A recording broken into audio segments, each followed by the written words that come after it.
nom du Père et du Fils et du Saint-Esprit. Ô Seigneur, envoie ton esprit et tout sera créé et tu renouvelleras la face de la terre. Évangile de Jésus-Christ selon Saint Jean.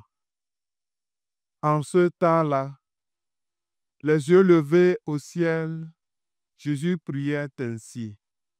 Père Saint, je ne prie pas seulement pour ceux qui sont là, mais encore pour ceux qui, grâce à leur parole, croiront en moi. Que tous soient un comme toi, Père, tu es un en moi et moi en toi. Qu'ils soient un en nous, eux aussi, pour que le monde croie que tu m'as envoyé. Et moi, je leur ai donné la gloire que tu m'as donnée, pour qu'ils soient un comme nous sommes un. Moi en un et toi en moi.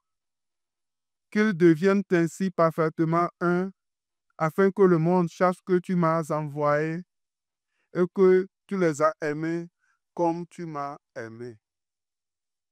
Père, ce que tu m'as donné, je veux que là où je suis, ils soient eux aussi avec moi et qu'ils contemplent ma gloire, celle que tu m'as donnée, parce que tu m'as aimé avant la fondation du monde.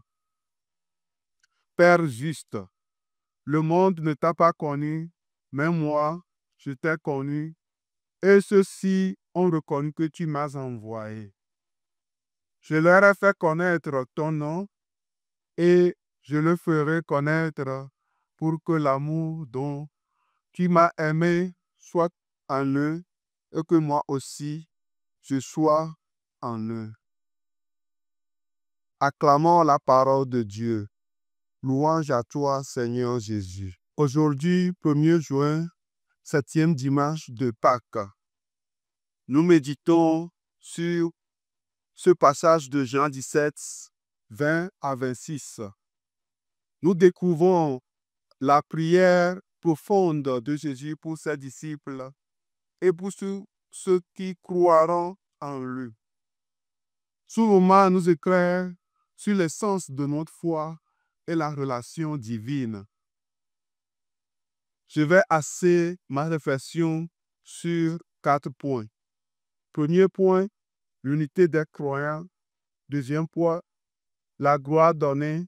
Troisième point, la connaissance de Dieu. Et le dernier point, quatrième point, la présence de Jésus en nous. Premier point, l'unité des croyants.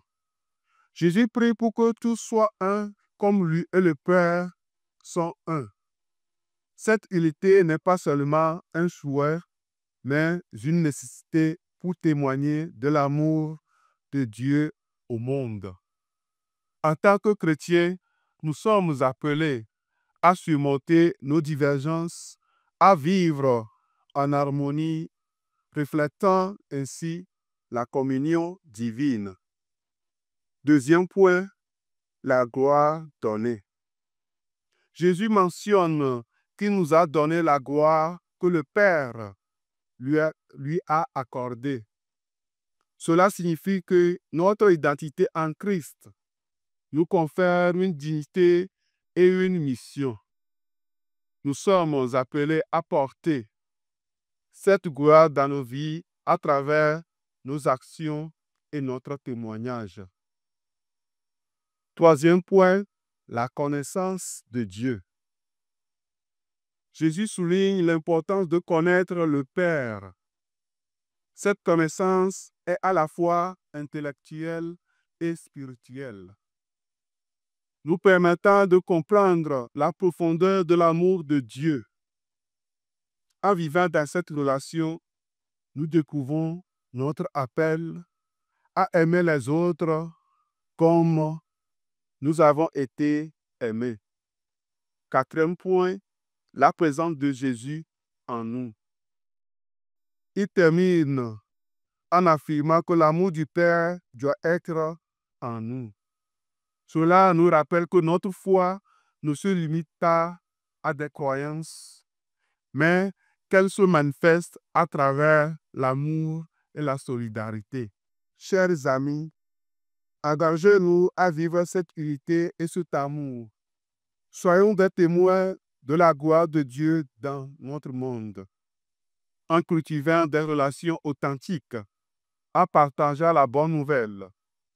Que notre vie soit une prière continue, reflétant l'amour que Jésus a pour nous.